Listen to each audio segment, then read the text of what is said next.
El vuelo 447 de Air France viaja desde Río hasta París. De repente, desaparece sobre el océano Atlántico. I've lost an aircraft with 228 people on board. Los expertos en aviación están desconcertados. No sabemos dónde está el avión o si se ha estrellado.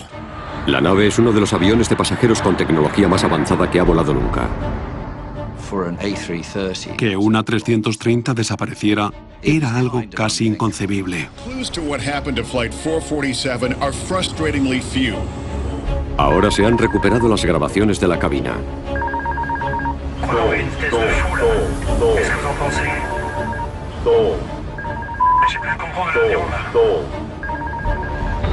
Estas increíbles grabaciones no solo revelan qué provocó el accidente.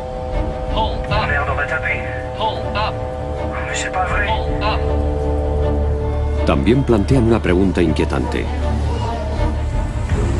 ¿Cómo de seguro es volar hoy?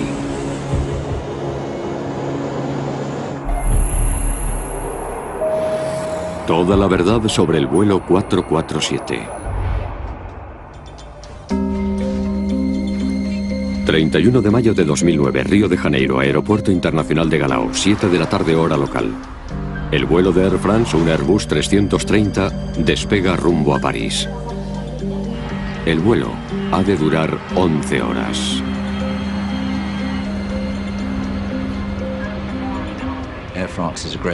Air France es una aerolínea muy buena. El A330 es un avión de última generación. Los expertos en aviación dicen que el aeroplano está equipado con una tecnología tan puntera que prácticamente se pilota él solo. Los pilotos conducen el avión de forma manual durante el despegue. En cuanto el avión está en el aire, conectan el piloto automático, que no se desactiva hasta los últimos 150 metros del descenso, y luego el aterrizaje dura 2 minutos, durante los que han de pilotar manualmente. Así que en total están al mando unos 4 minutos. A bordo hay 228 personas de 32 países distintos, incluyendo 2 españoles, pero la mayoría son franceses.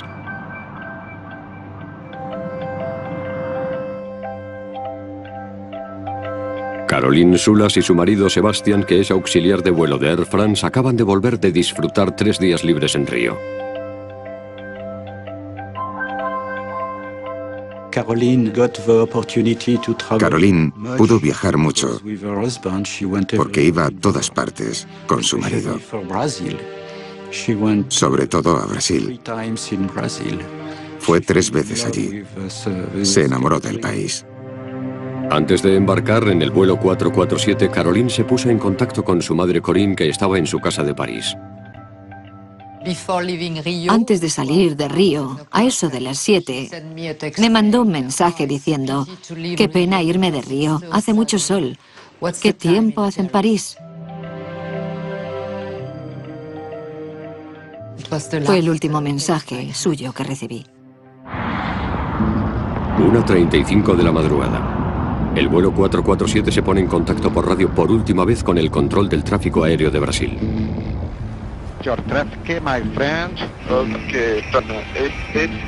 El avión abandona el espacio aéreo brasileño y vuela hacia un punto ciego del radar que hay en mitad del Atlántico. El aparato estará fuera del radar hasta que entre en la zona del control del tráfico aéreo de Senegal. Estaba en tierra de nadie, en mitad del océano. Era un punto a mitad de camino entre Brasil y Senegal. Casi nadie es consciente de que las comunicaciones transoceánicas suelen tener bastantes problemas, y en este caso tuvieron muchísimos. 3:45 de la madrugada, 2 horas y media después de haber abandonado la zona de control de Brasil. El vuelo 447 todavía no ha aparecido en las pantallas del radar de Dakar. Tardaron mucho en reconocer siquiera que habían perdido el avión. Senegal se tomó su tiempo para dar la alarma. Se desplegó una operación de búsqueda y rescate en la última posición conocida del avión desaparecido. En París, las familias y amigos de los pasajeros esperan la llegada del vuelo en el aeropuerto Charles de Gaulle. Waiting for the Air France flight 447. Corinne Sulas espera en casa a que su hija la llame. Pero en su lugar recibe una llamada del suegro de Caroline.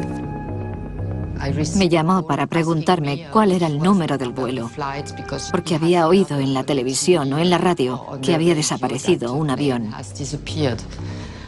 Yo no lo sabía y empecé a asustarme cuando vi las noticias y escuché la radio. Me puse, ¿cómo decirlo? Histérica. Me puse histérica. Robert, el padre de Caroline, estaba trabajando en el extranjero cuando se enteró. Me quedé solo. Me sentí como si no hubiera nadie más en el mundo. No podía hacerme a la idea de perder a Caroline. No podía ser. Horas después de la desaparición, Air France emite un comunicado.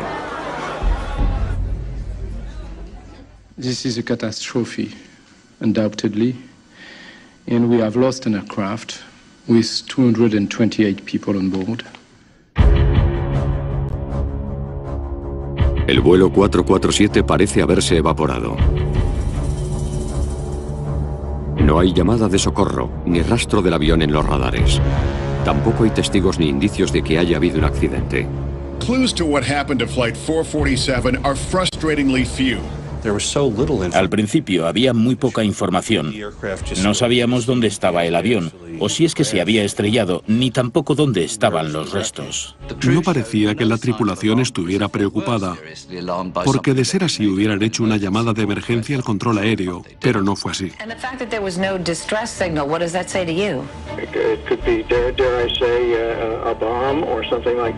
Tras el 11S, lo primero en lo que piensa la gente es en un atentado terrorista. Cuando el servicio de inteligencia francés revisó la lista de pasajeros, detectó nombres presuntamente vinculados a grupos islamistas radicales. La única manera de confirmar o desmentir la teoría de la bomba era encontrar los restos del avión, pero no podían localizar con exactitud el lugar de la desaparición. El asunto del vuelo 447 de Air France fue muy complicado. Para empezar, se estrelló en una zona donde no había cobertura de radar, así que no se podía localizar en qué parte del mar había caído. Por eso el área de búsqueda fue enorme. Se peinó una zona de 17.000 kilómetros cuadrados. El 6 de junio, 5 días después de que el vuelo 447 desapareciera, se encontraron algunos restos del avión y 50 cadáveres a unos 965 kilómetros de la costa de Brasil.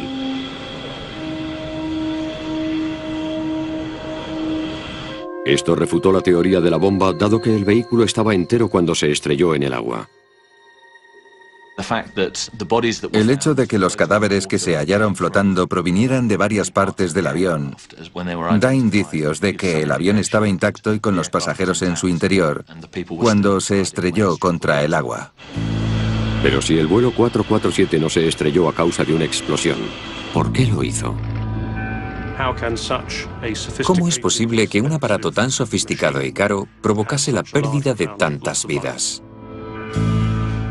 La gente estaba ansiosa por saber cuáles habían sido las causas, tanto por el bien de las familias como por tener mayor seguridad en el futuro. Con más de 600 Airbus 330 volando a diario por todo el mundo, es crucial descubrir qué es lo que provocó el accidente. Las cajas negras del avión podrían ofrecer la respuesta, pero yacen perdidas en el fondo del mar, a 4 kilómetros de profundidad. Quiero saber exactamente por qué murió mi hija. ¿Cuál fue el motivo?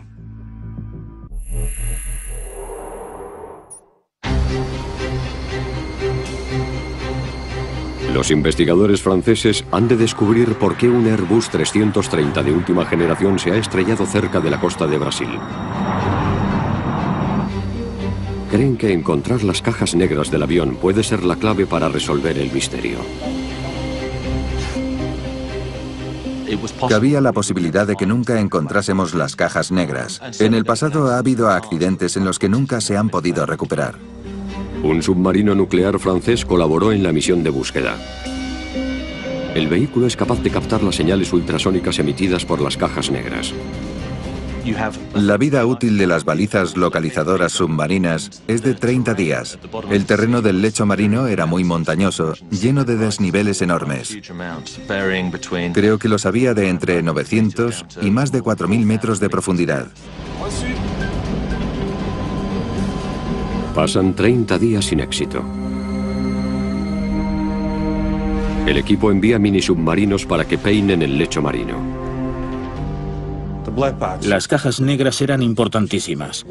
Por eso el gobierno francés y otras entidades invirtieron tantísimo tiempo y dinero en intentar localizarlas. Se puso mucho empeño en buscarlas.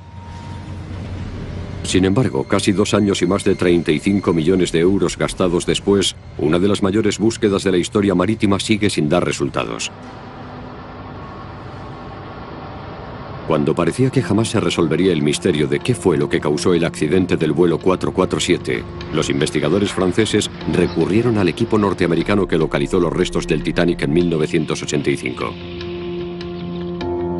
Un tiempo después, el 2 de abril de 2011, el equipo de buceo encontró el fuselaje destrozado a casi 4 kilómetros de profundidad. También encontraron 104 cadáveres, muchos de ellos todavía atados a sus asientos. Varias familias estaban en ascuas esperando a que les llamasen para decirles que habían encontrado a sus seres queridos. Y claro, cuando les llamaban diciéndoles lo siento, no hemos encontrado nada, sus esperanzas, que habían aumentado con la llamada, se desplomaban en cuestión de segundos. 74 cadáveres siguen sin encontrarse, incluyendo el de Caroline Soulas. Para muchas familias, esto supuso otra nueva pesadilla. Sin embargo, en las profundidades del Atlántico, los equipos submarinos prosiguen la búsqueda de los restos, hasta que al final encuentren lo que buscaban, las cajas negras. Cuando por fin las encontraron, la situación dio un vuelco. Finalmente el asunto empezó a aclararse. Las familias y amigos de los 228 fallecidos tienen por fin la oportunidad de descubrir qué fue lo que provocó el accidente. La información de la caja negra revelará la cadena de acontecimientos que desembocó en la pérdida del avión. Las grabaciones reales no se han hecho públicas, pero unos actores leerán una transcripción que documenta los terribles últimos minutos previos al accidente.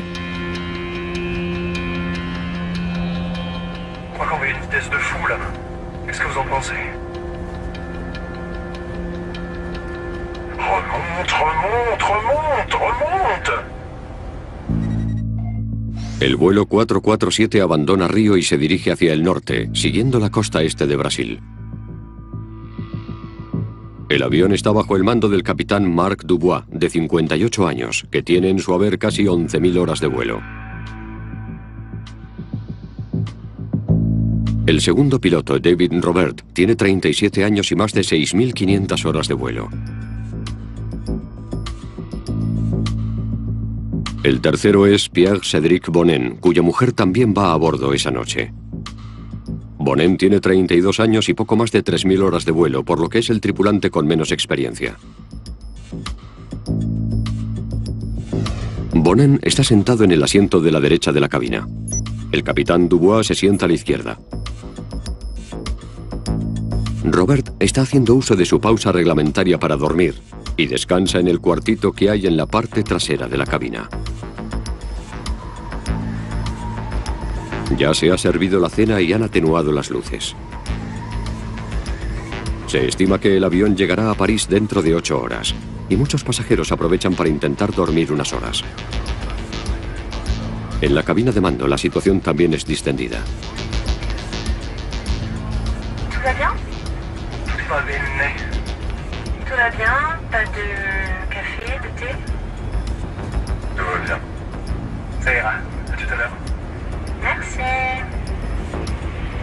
Llaman por radio, informan de su posición al control aéreo.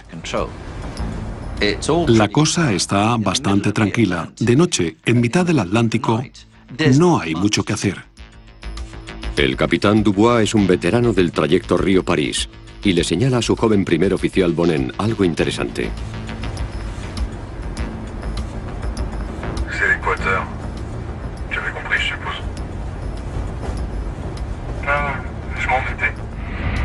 Conforme se acerquen al Ecuador, entrarán en un territorio llamado Zona de Convergencia Intertropical.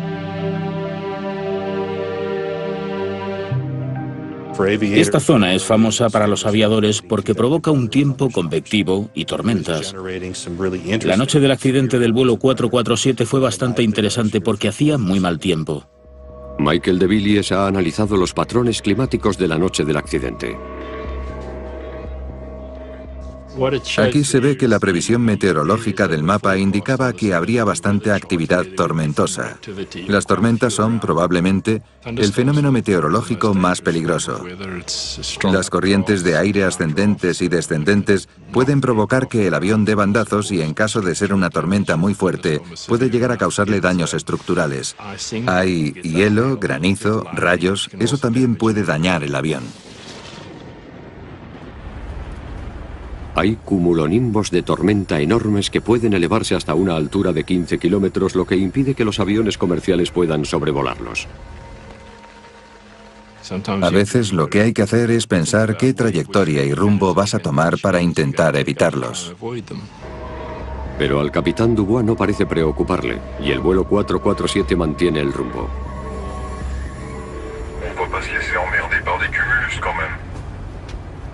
Sortear nubes de tormenta no es muy complicado. Las miras y si están delante de ti, giras a la izquierda o a la derecha y las rodeas. Es bastante sencillo. Otros aviones que atraviesan la zona esa misma noche sí que optan por rodear la tormenta.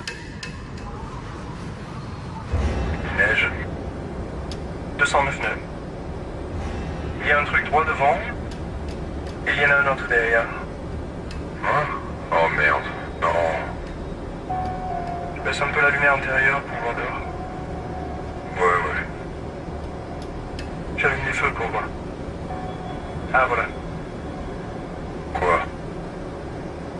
On dirait qu'on va rentrer dans les zones nuageuses. 1:51 de la madrugada. De repente, la cabina que estaba casi a oscuras se ilumina. Ah ben manque plus que ça. C'est quoi ça? C'est tout ce qu'il nous fallait, monsieur de Saint-Elme. El piloto veterano Dubois reconoce los destellos brillantes del fuego de San Telmo, un fenómeno eléctrico espectacular que suele darse en los trópicos. Empezaron a pasar varias cosas extrañas.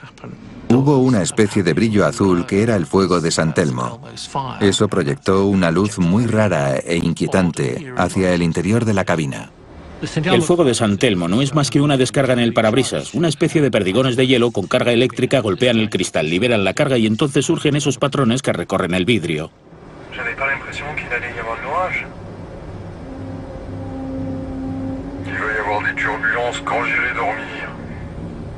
David Robert, que estaba descansando en el cuartito de la parte trasera de la cabina de mando, relevará en breve al capitán Dubois.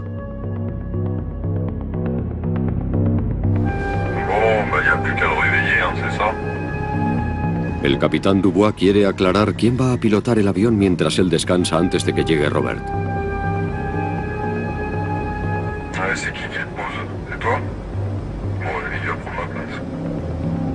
Esto significa que Bonnen, que es el que tiene menos horas de vuelo, estará a los mandos del avión hasta que vuelva el capitán.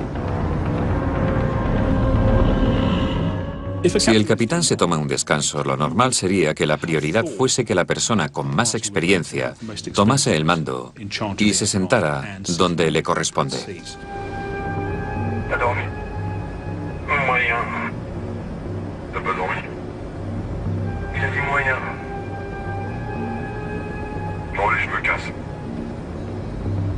Bon, ça va. Bon, les petites turbulences qu'on vient d'avoir. Tu vas aller mal après?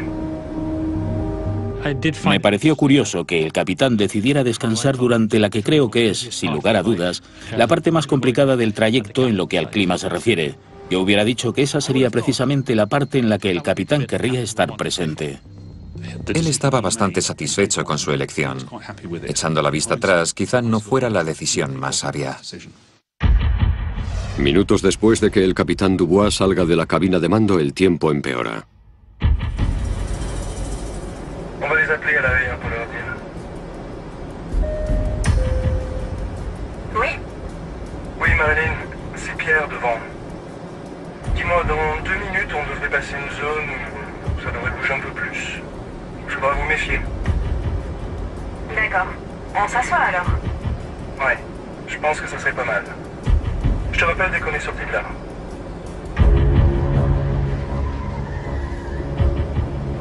Vache, heureusement que c'est à la 330, hein.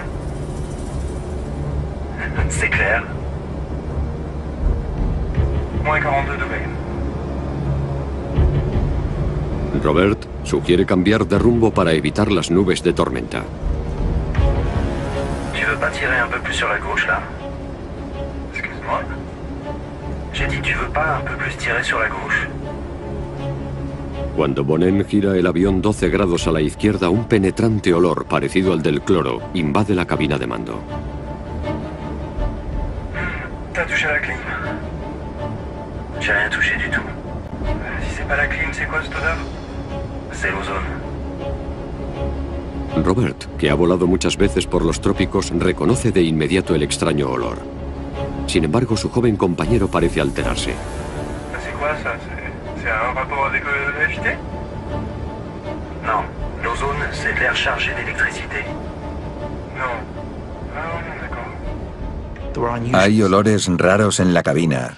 Hubo anomalías eléctricas, fenómenos como el fuego de San Telmo y demás. Son varias cosas que pueden afectar negativamente al rendimiento del piloto. 2:10 de la madrugada. Se oye un ruido fuerte en la cabina de mando. Los expertos que analizaron las grabaciones de la caja negra creen que el sonido lo producen unos cristales de hielo al impactar contra el avión. Entonces, se activa una alarma. La alarma advierte a la tripulación de que el piloto automático ha dejado de funcionar y de que vuelven a tener el control del avión.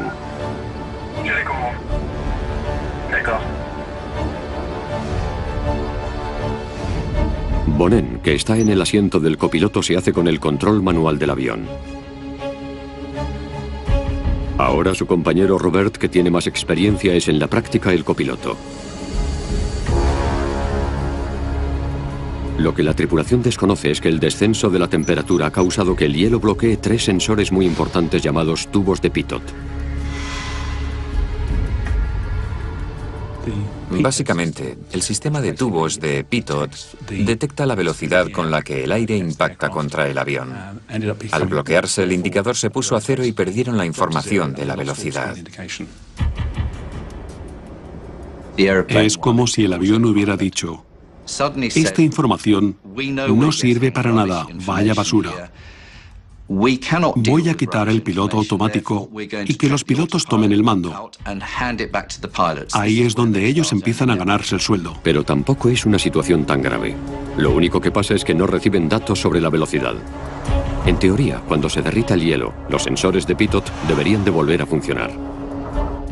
Lo normal es no hacer nada, seguir pilotando el avión con normalidad y mantener los ajustes de potencia tal cual, porque han funcionado bien hasta el momento. Si la tripulación no toca nada, el avión continuará bastante estable hasta que salgan del apuro y el avión vuelva a volar de forma segura. En el caso del vuelo 447 de Air France, fue la reacción casi refleja del piloto lo que realmente empeoró la situación. Jamás habrá forma de saber por qué el piloto actuó como actuó.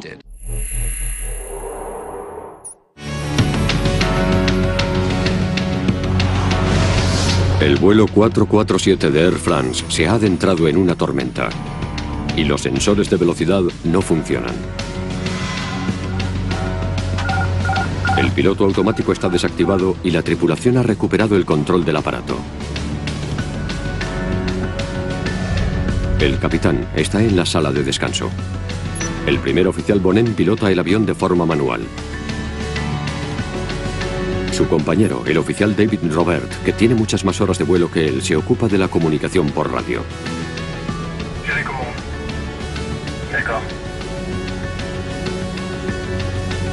Bonin pilota el avión con una palanca de control lateral. Tenía la palanca de control en la mano derecha y la tiró hacia atrás sin más. Para entendernos, lo que hizo el piloto fue tirar hacia atrás la palanca de control, lo que provocó un incremento en la altitud y que el avión se elevase. Los datos de la caja negra confirman por qué Bonin quería que el avión ganase altitud. Los instrumentos de vuelo indicaban una pérdida de altitud de unos 120 metros. Cuando los sensores de velocidad se congelaron, los instrumentos mostraron falsas lecturas de velocidad y altitud. No es que realmente hubiesen perdido altitud, sino que fue un fallo de los indicadores. Los datos eran falsos, estaban mal. Ça n'affiche pas la bonne vitesse. On a perdu la vitesse, c'est ça? Tienes que confiar en los instrumentos y claro, si empiezan a funcionar mal y a darte información incorrecta, es difícil saber qué hacer porque te entrenan para depender de ellos. Bonin decide confiar en los instrumentos. Tira la palanca hacia atrás y el avión comienza a subir. El avión asciende con mucha rapidez. De hecho, llega a elevarse 2 kilómetros por minuto, que es una velocidad tremenda cuando se está a esa altitud. Como estaba elevándose sobre una cantidad escasa de aire que no podía soportar el peso del avión, el aparato empezó a desacelerar. Es como si mantienes pisado el acelerador de un coche y empiezas a subir una cuesta. Si no pisas más a fondo, el vehículo cada vez va más despacio. El avión empezó a frenar. Empieza a sonar otra alarma. Entrada en pérdida. La entrada en pérdida se produce cuando el avión va demasiado lento como para que las alas puedan elevarlo lo suficiente, por lo que empieza a descender. Deja de volar y empieza a caer. Para evitar que el avión caiga, Bonin ha de actuar con rapidez. Cuando saltó la alarma de entrada en pérdida, los pilotos deberían haber actuado de inmediato para cambiar la altitud, inclinar la palanca de control hacia adelante y reducir el ángulo de ataque. Así hubieran salido de la entrada en pérdida. Para salvar la situación, hay que recuperar la velocidad. Y para lograr eso, hay que inclinar el morro hacia abajo y descender. Sin embargo, Bonin no inclina el morro hacia abajo, sino que mantiene la palanca hacia atrás, por lo que el avión sube cada vez más mientras continúa perdiendo velocidad. La única conclusión que puedo sacar es que ellos no creían que el avión hubiera entrado en pérdida. Las grabaciones de la caja negra muestran que en ese momento uno de los 3 sensores de velocidad que se habían congelado ya funcionaba de nuevo. Por desgracia, para cuando los indicadores de velocidad del aire volvieron a funcionar, la altitud del avión y otros parámetros habían sufrido grandes cambios. La información que daban los sensores que habían vuelto a estar operativos parecía incorrecta, aunque no lo era, debido a que todo lo demás era un desastre. Fais attention à ta vitesse. Fais attention à ta vitesse. Ok, je redescends. Stabilise. Ouais. Y fue justo en ese momento cuando la situación pasó de ser prácticamente inofensiva a descontrolarse rápidamente. Robert pulsa el comunicador. Quiere que el capitán Dubois abandone su descanso y vaya a la cabina de mando. Pero nadie contesta.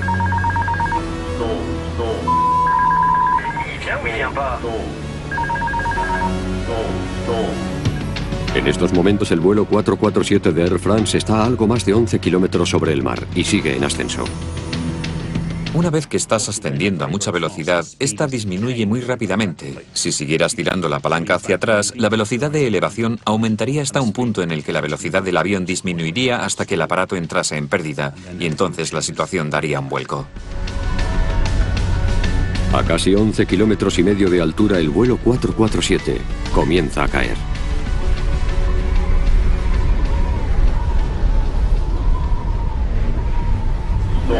On a pourtant les moteurs, qu'est-ce qui se passe, bordel? Tu comprends comprends ce qui se passe ou pas? J'ai plus le contrôle de l'avion. J'ai plus du tout le contrôle de l'avion. Merde. On est où? C'est quoi là? Je crois qu'on va trop vite. Poco menos de un minuto después de que lo llamaran por primera vez, el capitán Dubois vuelve a la cabina de mando y se sienta en el asiento auxiliar detrás de los jóvenes oficiales. Bon, qu'est-ce qui se passe là? Qu'est-ce que vous foutez? Mais qu'est-ce qui se passe? Qu'est-ce qui se passe? Je sais pas ce qui se passe.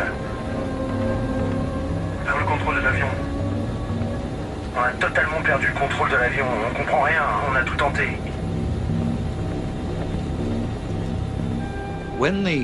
El capitán entró en la cabina en un momento en el que una persona recién llegada podría haberse dado cuenta de lo que pasaba.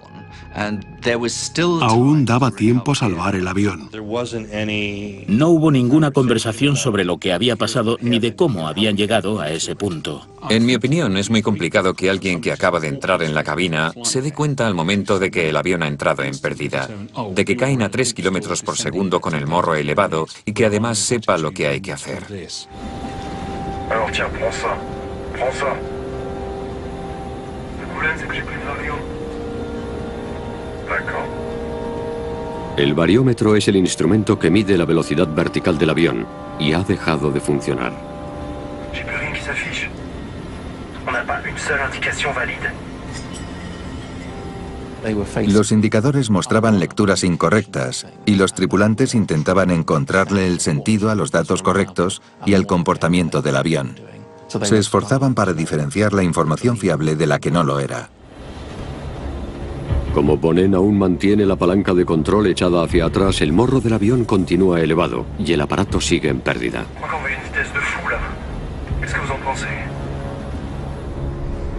En su opinión, el avión va demasiado rápido, así que se dispone a activar los frenos aerodinámicos.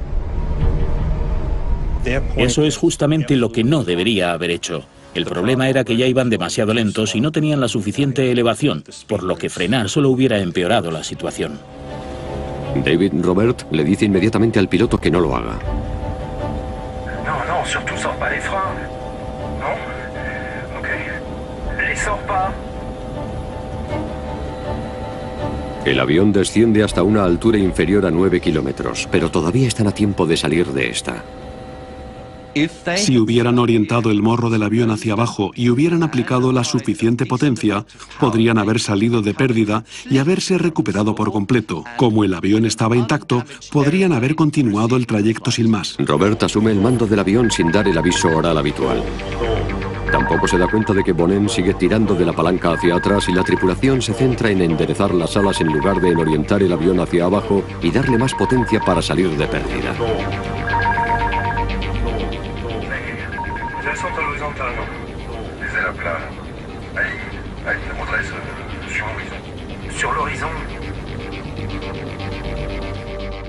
No entendían qué le estaba pasando al avión. Su visión del asunto era tan confusa que las acciones que emprendieron, con la esperanza de solucionar los problemas, no pudieron ser más inapropiadas.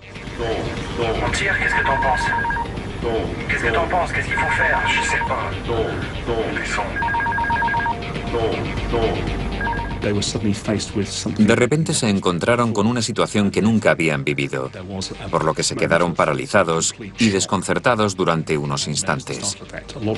Estaban pasando muchas cosas a la vez y ellos no tenían muy claro lo que ocurría.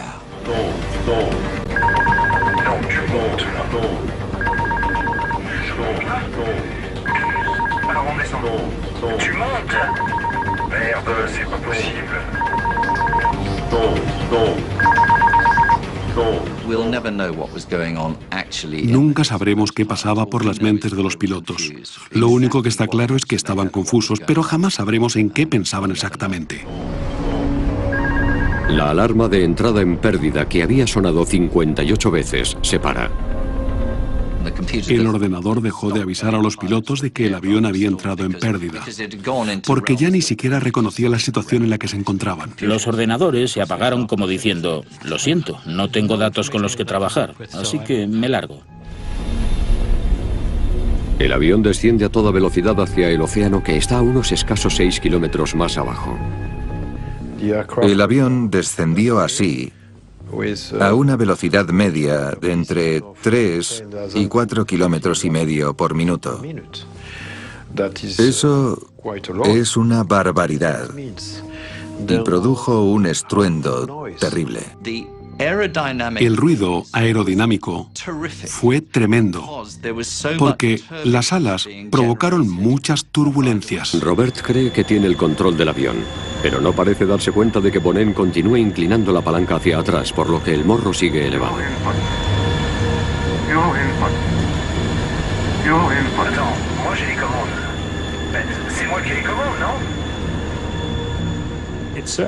Todo apunta a que la disciplina y la comunicación se vinieron abajo en esa cabina de mandos.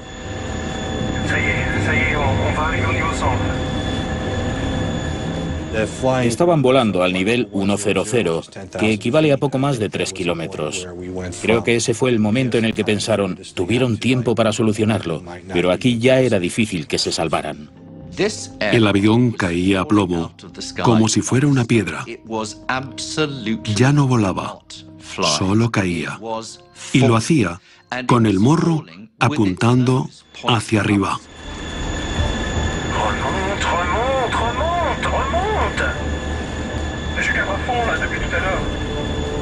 El capitán Dubois se da cuenta por fin de lo más importante. Se percata de que Bonin ha tirado la palanca hacia atrás, elevando el morro y provocando que el avión entre en pérdida.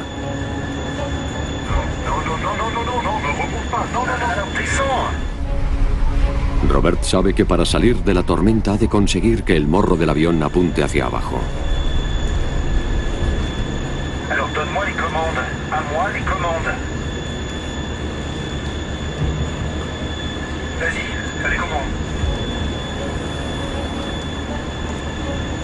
Attention, je cabre.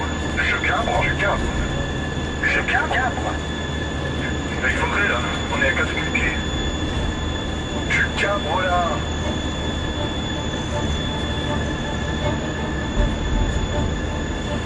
El avión se desplomaba así, con el morro en el aire. Caía en picado de esta manera. Cuando se acercan a los 600 metros, el sistema de alerta de proximidad al terreno del avión detecta el océano que tienen debajo. La nueva alarma se activa. Pull up. Pull up. Sink rate. Pull up. Pull up. Allez, on tire.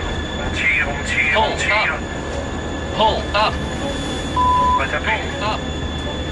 Mais c'est pas vrai. Pull up. Qu'est-ce qui se passe? 10 degrés d'assiette. La grabación se detiene a las 2 horas 14 minutos y 28,4 segundos.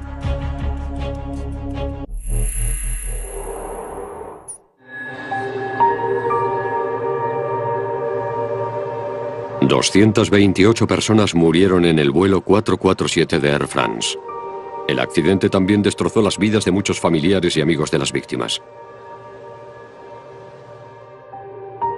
Sebastian Bedovati y Caroline Soulas se conocieron en 2003 en un vuelo de Air France con destino a San Francisco.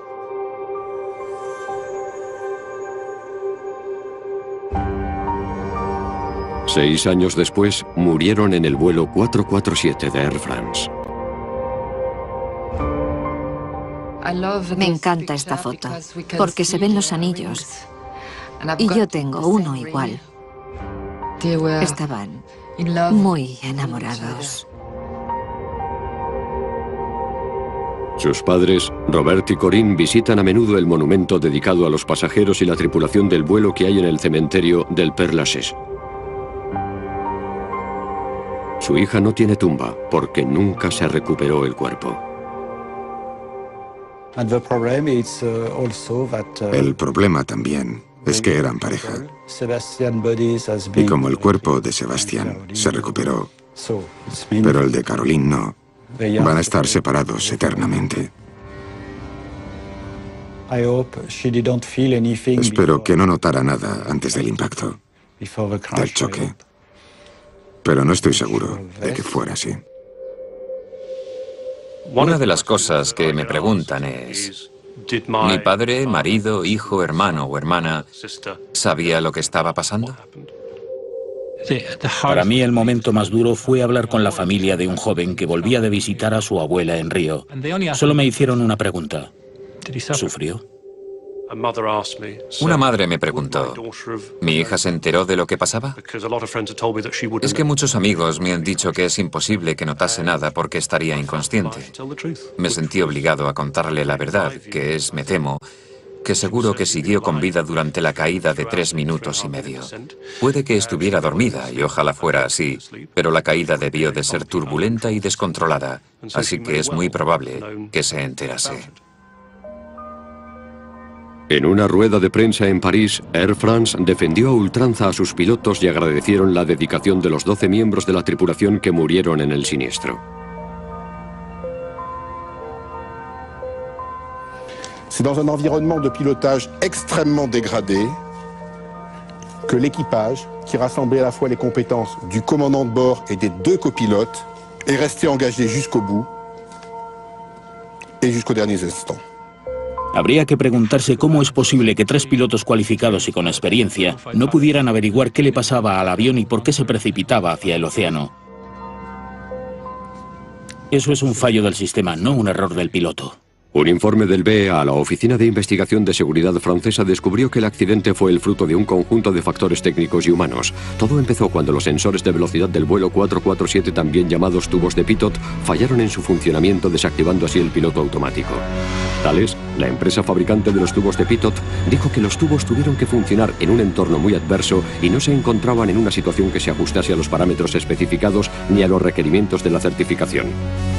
Pero esta no fue la primera vez en la que esta clase de tubo de pitot había fallado.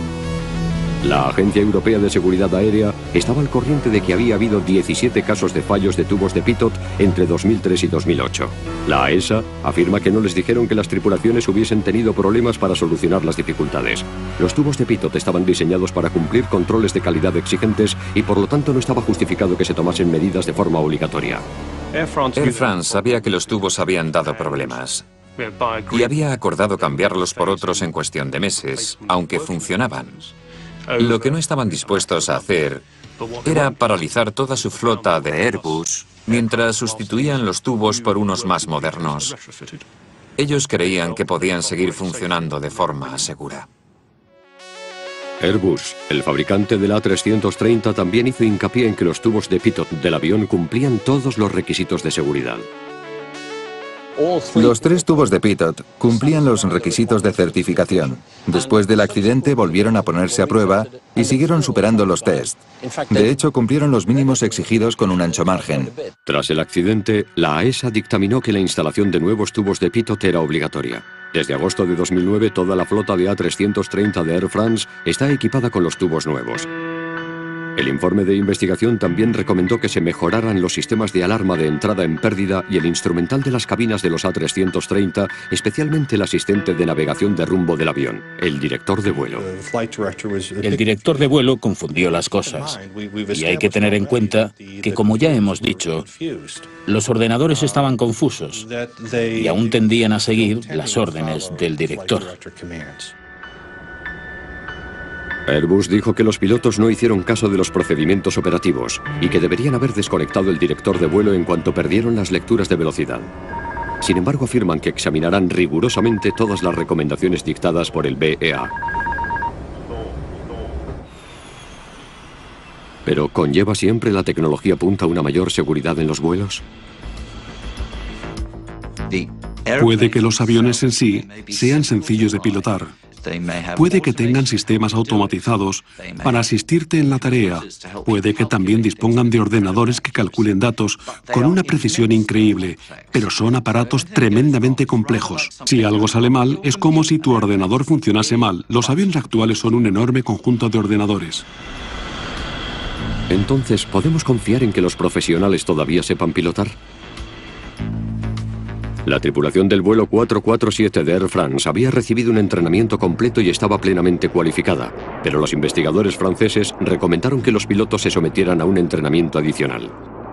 En cierto modo, el accidente se veía venir. Hace mucho tiempo que sabemos que hay campos en los que los pilotos necesitan un mejor entrenamiento, y no solo para pilotar los aviones Airbus, sino para todos los tipos de aviones modernos.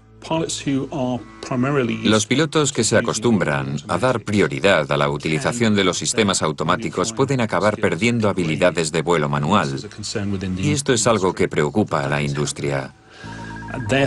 Al final, si se encuentran con una situación para la que no se les ha entrenado, todo depende de que tengan la disciplina y el adiestramiento adecuado para que puedan decir, todavía sé pilotar el avión. Air France afirma que en los últimos 3 años ha implementado sesiones de simulación para entrenar a los pilotos en situaciones en las que las lecturas de velocidad y altitud sean poco fiables. También les ha enseñado nuevas maniobras de emergencia que utilizar en caso de entrar en pérdida. La ESA está revisando todas las recomendaciones de seguridad publicadas en el informe y tomarán las medidas oportunas para mejorar los componentes de los aviones y decidirán qué entrenamiento adicional ha de imponerse. El avión se estrelló porque no sabían qué era lo que estaba pasando, y deberían haberlo sabido. ¿Que si es culpa suya? No. Es culpa del sistema y del entrenamiento que reciben. Tampoco es culpa de Air France, porque el entrenamiento que imparten es el mismo que en otras aerolíneas. El error radica en el entrenamiento que la ley obliga a dar, porque no es el correcto. No tiene en cuenta las necesidades de los pilotos que están al mando de aviones modernos con muchas funciones automáticas. Y por eso mismo pasó lo del vuelo 447.